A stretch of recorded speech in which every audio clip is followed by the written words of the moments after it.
What's up guys, Shawnthebro here, and today I'm going to teach you about the tips and tricks I learned while I was solo queuing to become an ARENAS Apex Predator in Apex Legends. So I do have some categories here that we're going to be covering. I'll cover them one at a time, and we'll just walk through the different things that really means. So first things first, we're going to go over the weapon choices. So the weapons that I would commonly choose would be the Rampage, the R301, and the Flatline. I also use the Volt from time to time, but those are the three that I mainly used. You can use other weapons, of course, use what you're comfortable with, but there are reasons that I chose these weapons. So first of all, the Rampage. So the Rampage will allow you to continuously shoot like 28 bullets at your opponents from long range pretty accurately and deal massive damage even after the latest nerf as of writing this. The Rampage is incredibly useful to strip opponents of their supplies.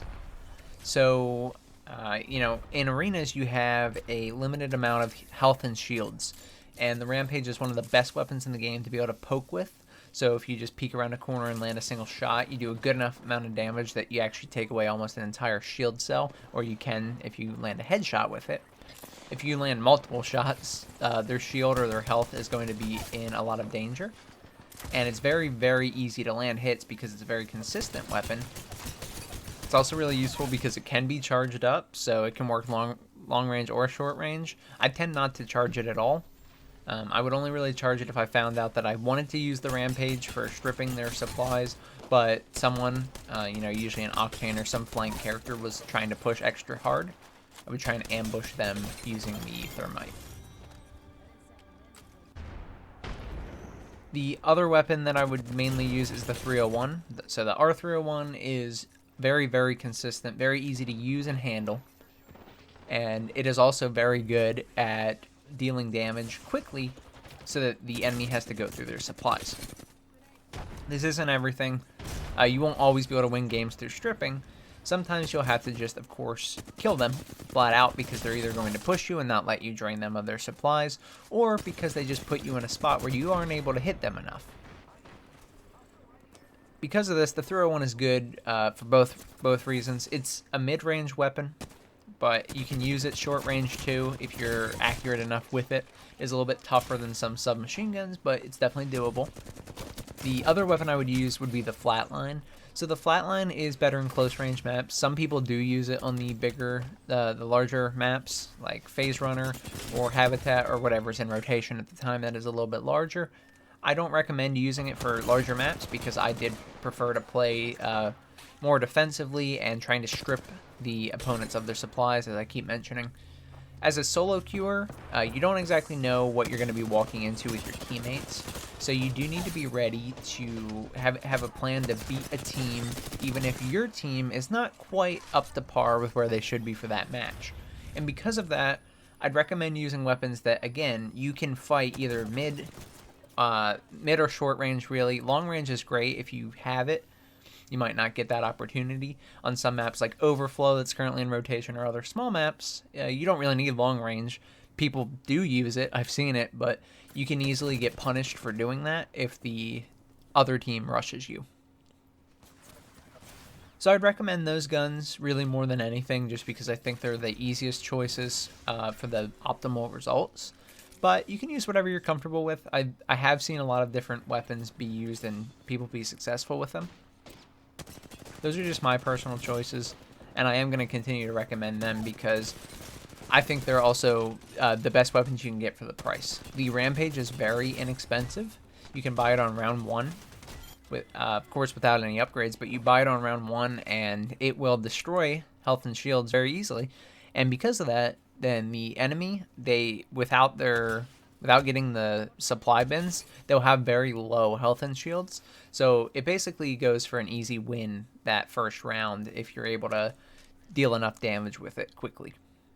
Alright, the next thing we're going to be talking about are the characters that you can pick.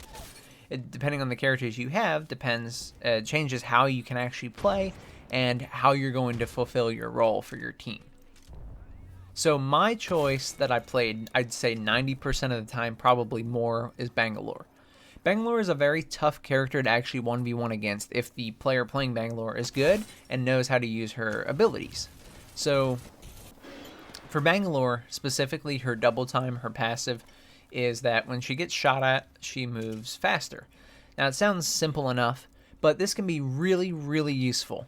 It can allow you to peek and overextend a little bit too far into your opponent's territory and still survive and get out of there. You can smoke for cover. You can also smoke to block when you want to flank.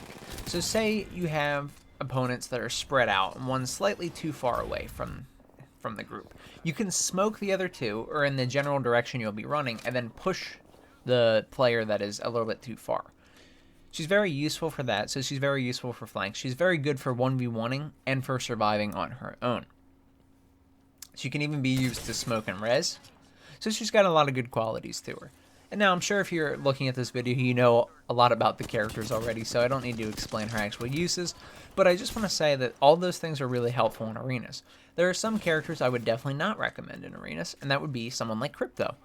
Now, Crypto does have some things that he can do that are beneficial. I've seen successful EMPs and then jump pad combos that slow you and then they push you hard, and it can work, but really it's a lot of complications that don't need to be there. And also on top of it, if you're solo queuing like I did, you're not necessarily going to have that team coordination.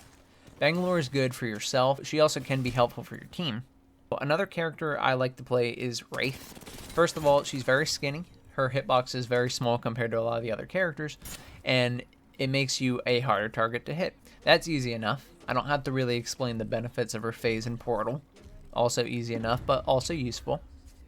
And then I like Gibby and Lifeline. So every time we get a Gibby and a Lifeline, if they buy the gold bag and they res when they need to, we end up winning a vast majority of our games.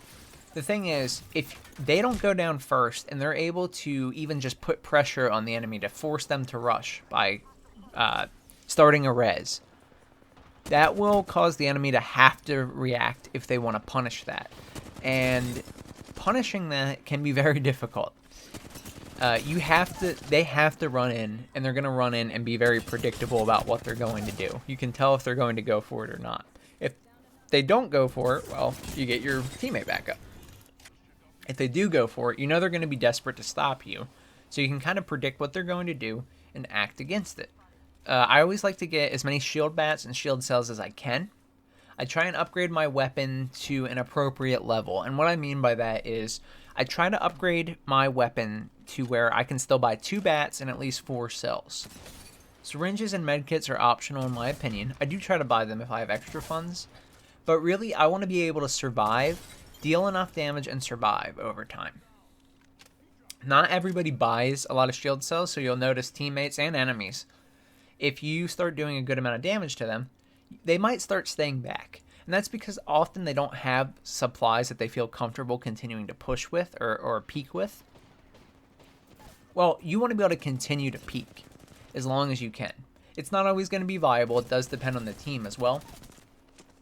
But being able to actually continuously do damage and dominate your opponent, determining where they can and can't go by kind of forcing them into spots where they're not allowed to peek or not allowed to run across this open field, is incredibly useful. So I always went for more supplies rather than a better weapon upgrade. As long as I could do some damage with my weapon, which, let's be honest, you can with a base weapon, then they're going to have to heal at some point. However, you could have a purple weapon and have no heals, and if you get broken once or get shot in the back once, you may be screwed for the rest of the round. As far as the actual abilities go and those things when buying them, I didn't buy a ton as Bangalore. Now, Bangalore smokes are great, however you get 2 at the start of the round no matter what, whether you buy any or not. I would sometimes buy more if I had extra points, but really it shouldn't be needed. 2 is usually good enough. They do stay between rounds, so if you don't use them and you buy more than 2. So you can buy 5, just buy them throughout the game as you have extra points, and then you'll have up to 5. That could be very useful down the line, but I rarely used all my smokes. I didn't need to. The smokes last quite a long time, so as long as you place them in an appropriate spot when needed, 2 should be enough for the entire round. As far as Bang's ult goes, it is useful on certain maps. Some of the maps don't have a lot of use for it because of the fact that it is an airstrike. It does come down from the sky. And so, that being said, there are either indoor areas or areas with lots of walls and things that players can hide behind that will kind of make it invalid.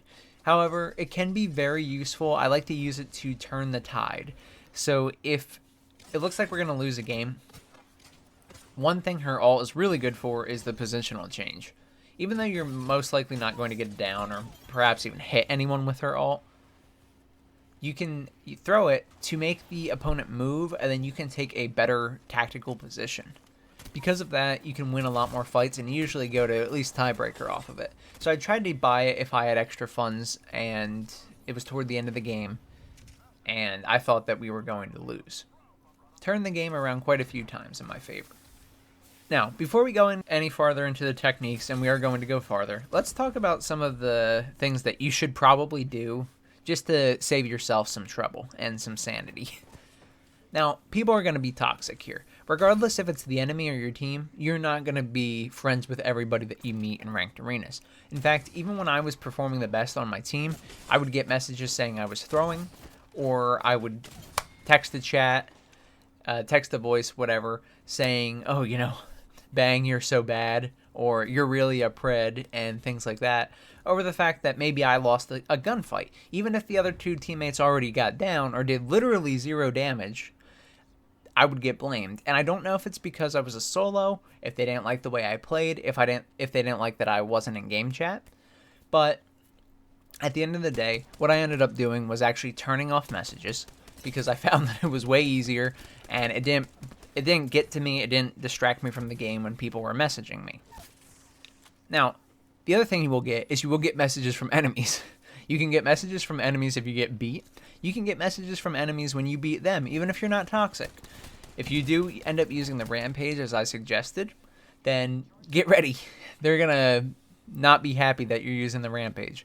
Make sure you do use pings a lot. They are insanely important. What I would do, since I did not speak in game chat, and I would recommend that you do what you feel comfortable. If you think speaking to others in game chat, to the randoms, is helpful to you, I don't think there's a problem with that at all.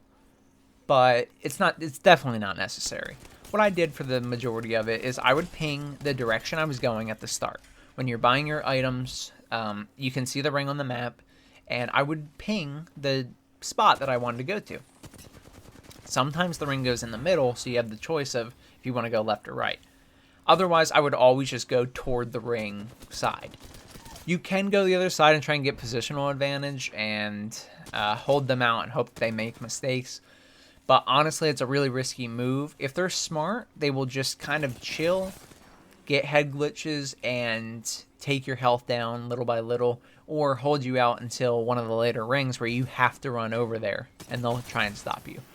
So I'd recommend always going for ring. You don't have to be super inside of it. You don't have to go right to the center. I would recommend being on the correct side. Other pings that you can use and that I think are useful, of course, enemy. You want to ping enemy when you see them, even if you think your teammates are aware that there is an enemy in that general area. If one starts moving, maybe going for a flank or going for a res, I would ping enemy again. I like to try and keep them interested, even if they get a little bit annoyed at the ping. I'm not saying spam it, but even if they get a little bit annoyed, like, oh yeah, I know, there's an enemy there, it can be useful to do this just to grab their attention. That way they know that there's something they should be paying attention to. Now, when I would down an enemy, I would almost always ping attacking unless we were in a bad state to attack. So attacking after you down an enemy doesn't mean that, you have to go kill them right away. Sometimes it's not the right move. But telling them attacking usually gives your teammates a little bit of confidence, saying, okay, we have the upper hand and we should be a little bit more aggressive. That's really what I was going for with the attacking ping. It can backfire. You have to be careful. Sometimes you'll say attacking and your player will run directly into, a 3-man and just instantly get melted. So they sometimes listen to your pings and advice a little bit too hard. Now with that out of the way, let's talk about some general tips, but these are probably the most important tips in the entire episode, in the entire video, and I really mean that. So these general tips are kind of how Arenas is played. regardless of weapons, regardless of style, whether you want to snipe or be close range or play these characters, solo queue or play as a team, Arenas is played a very specific way. And it's going to sound simple, but it's actually really important to think about. So Arenas is all about defeating the other squad, okay?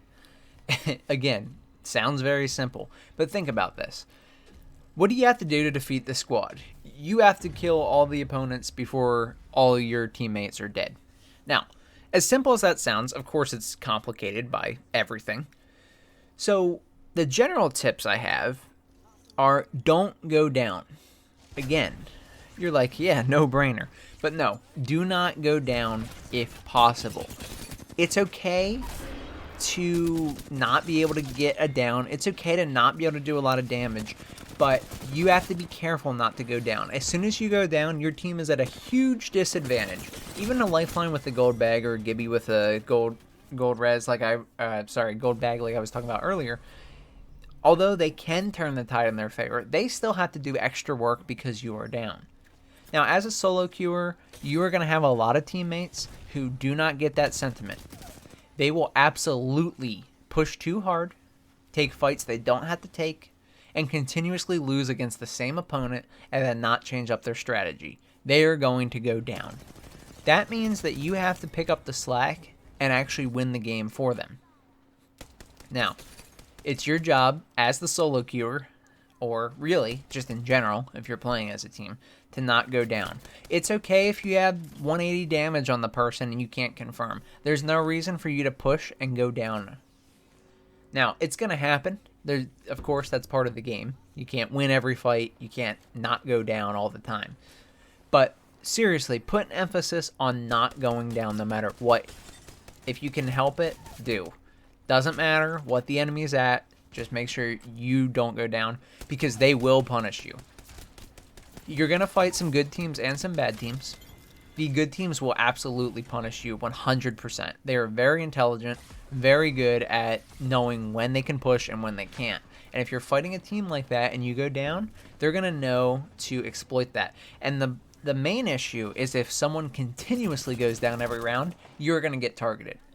If you go down like the first 2 rounds and they're like, okay, Wraith is overextending a little bit, they're most likely going to team up and try and down Wraith more quickly because they know that, maybe they are not as strong of a player or they're just not playing arenas as well as they could be.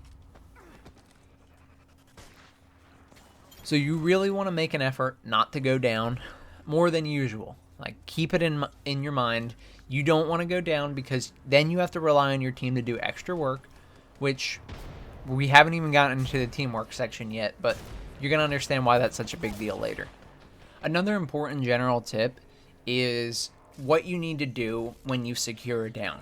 So when you secure a down and all your teammates are up, let's say. So let's say you have 3 up on your side, 2 up on their side, and 1 down.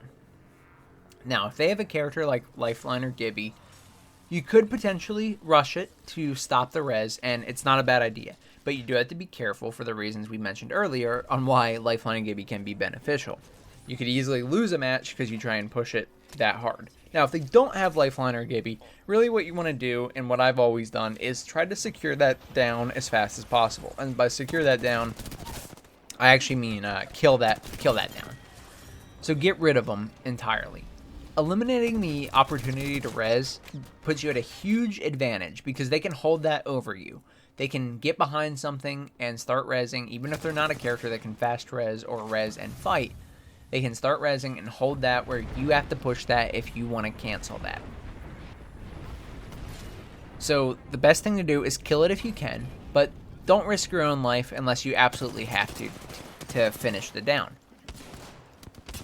However, with that said, what you should do is if you actually kill an opponent and say you're 3 up and they're 2 up and their other teammate is dead, you need to go back and you need to heal. If they're not actively pushing you and say you have 2 shield cells missing and your teammate's got a little bit of health missing, your other guy's broken, it's very tempting to say, oh, it's a 3-on-2, we'll go push, and your teammates will do this a lot. They will push right away. That's not the right call a lot of the time. If you think about it, say the other two are full health, and you guys all have damage on you, they could easily win that 2-on-3. You could even lose a 1v3 if you're getting, you know, a little bit too cocky, a little bit too comfortable with the fact that, oh, it's just, there's only one other person left. So what you should really do is back up together, if possible, and heal. At the very least, as a solo queuer, just make sure you heal before you go into the fight, because it's very possible that the 1 or 2 people that are still alive will down your teammates if they rush in too hard when they're not fully prepared. So you need to be ready to win that fight if and when they go down. Now let's talk about teammates. So teammates are the bane of your existence, especially as a solo queuer here. This is tough, but it's hard to say that you should blame the teammates every time, because of course that's not the case. Everyone makes mistakes, everyone's going to be at fault from time to time. But quite literally, I would say you are going to be on the higher end if you are getting into Master and Pred, or even like Diamond 1 and higher. You're going to be a lot higher than your teammates. You'll fight a lot of teams that are just way better than your team, and it feels like there's nothing you can do. With that, you're just going to have to accept it. And it sounds terrible, but it's true. You're going to have games that are completely biased one side or the other. When it's biased for the enemy, and the enemy is just completely one-sided, they're going to win. What I like to do, because there is a way to win it sometimes, is throw them off by changing up the strat entirely. If they have you down to match point and it looks very bleak, you can try ambushing to get ahead, get a specific, remove an enemy, and perhaps you'll be able to win that round and make a comeback. It is possible and it does happen, but you have to note that if your teammates are the ones that are struggling here and they are taking fat L's and not assisting you, then you're going to have to do more work. Here's where you start taking more risks. Even if you think you are going to go down, it may be the right call here because you don't trust your team to be able to get it down. Without exaggeration, and I'll throw some pictures in here, I have had games where I've done over 5,000 damage in arenas, and I've had teammates who've done less than 200. I don't believe they were legitimately throwing. I think they were just actually not very good at arenas. And so I think we ended up losing the specific game I'm talking about, and that was one of my highest performances of all time. There is just going to be some ones that are so one-sided, it's hard to believe. Now, the other thing with teammates is they're not necessarily thinking on the same wavelength as you. So teammates will often try and do something that they just don't need to do. And the main thing I can think of is pushing when they don't have to push. You will see your teammate break an enemy shield, and then they instantly try to run, through an open field to push that, and then get melted by the other squad. Now, there is zero reason why they should have pushed that, but they got a little bit ahead of themselves. Now, you have to pick up the slack, like we were talking about earlier. Well, that makes it incredibly difficult to win games when you have someone like that who is essentially giving the win to the other squad by overextending and failing every single time. So that's the main issue. The other issue is that if they are a character that can go get bin, they can get the supplies such as Octane or Pathfinder or someone who can get there quickly, they might grab everything and not share with you at all. Now, that's okay. I don't necessarily have an issue with that. They were the one that grabbed it, and maybe they were banking on that and needed some. The problem is, you'll find out more often than not that your teammate would like to go and grab the supplies, and then they will like to go down almost immediately after without using any of those supplies, giving the supplies to the enemy. Now that's a huge problem. Not only are you down now, but you can't even strip your opponent properly because they're going to have more supplies. So you have to watch out for these specific types of throws that your teammates can do. Something else you have to be aware of is the time of day that you play. I haven't tested much with data centers. I stuck with my own data centers. When I found out all the stuff that was happening in BR with Sao Paulo and things, it actually seemed worse to change data centers because it seemed like a lot of the high-level players that were trying to get increased rank and increased numbers, like, a higher pred value, or changing data centers and trying to go to these ones at odd hours. I'm not saying it's a bad idea. You can feel free to play around with it. I never had luck with it back in the past, and I haven't tried it since then. So I've just stayed on my own data center, and I was perfectly fine. So you can try whatever data center you like, but one thing I do recommend is playing early in the morning. So I played early in the morning, actually before work.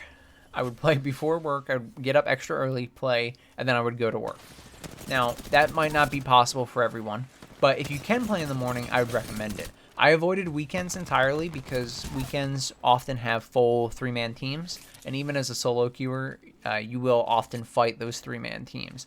So you will fight 3 people together when you're a solo, and you either have a duo or 2 solos. So, you know, a team of 3 solos with you included. Now, even if your skills are greater, they could overcome you just because they have that communication in mind. So I'd recommend just not playing on the weekends if possible, playing early in the morning before work, because a lot of the people are not playing with teams at that time. At least in my experience, a lot of the people were solos or duos at that time, which is a lot easier to handle. I had some success after work as well, but not too late in the night where everyone gets on before they go to bed. So I stayed away from arenas around 8 p.m. and later. Some of the days that I had off for holidays and such, I played from around 7 a.m. in the morning to about noon, and it seemed to still be good. So I think anytime that you have that you can get in prior to noon or right around noon is good, and I'd recommend doing that. I think that would give you the easiest time. You are going to lose points. It is very, very easy to get in a rut because you've lost quite a few points, and you either start the gambling scenario where you're like, okay, I gotta make them back, and then I'll stop. And then you get above it, and then you're like, okay, I'll do one more so I can end above it. And then you lose, and then you're down below where you started again. I ran into that an awful lot. But eventually you will overcome it. If you're having a particularly bad day, as hard as it is, you really should just stop and take a break. You know, it's going to be annoying because you're like, dang it, I wish I didn't waste my time. I'm down points now.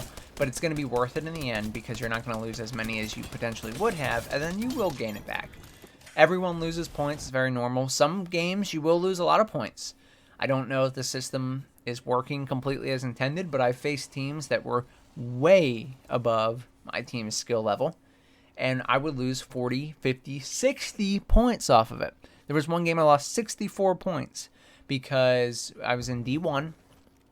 I was 12 points away from Master, and I lost 64 points because I took an L, and we got 3-0'd, and it wasn't even close.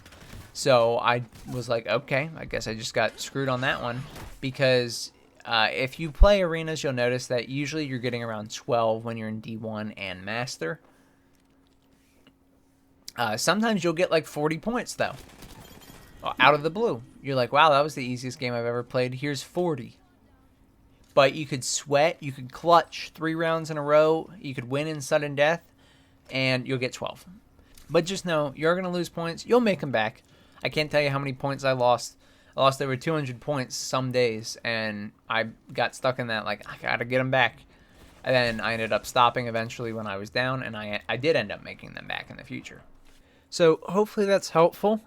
If there's more that you'd like to know about, or if you'd like to ask me some personal questions, feel free. You can comment here right on this video, or you can go to join the Discord community. The Discord community is mainly for my programming channel, which is just Shawnthebro. I'll leave an iCard right here if you do want to check it out. However, we are a community for everything, so feel free to join and ask me, you know, about Apex, about my playstyle, and things like that. But otherwise, guys, I hope this helped. If you guys really do enjoy it and get a lot of support, I'll gladly make another. And feel free to ask me for other topics as well if you'd like me to make videos on them. Thank you so much for watching. Again, I'm Shawnthebro, and I'll see you later, guys. Good luck.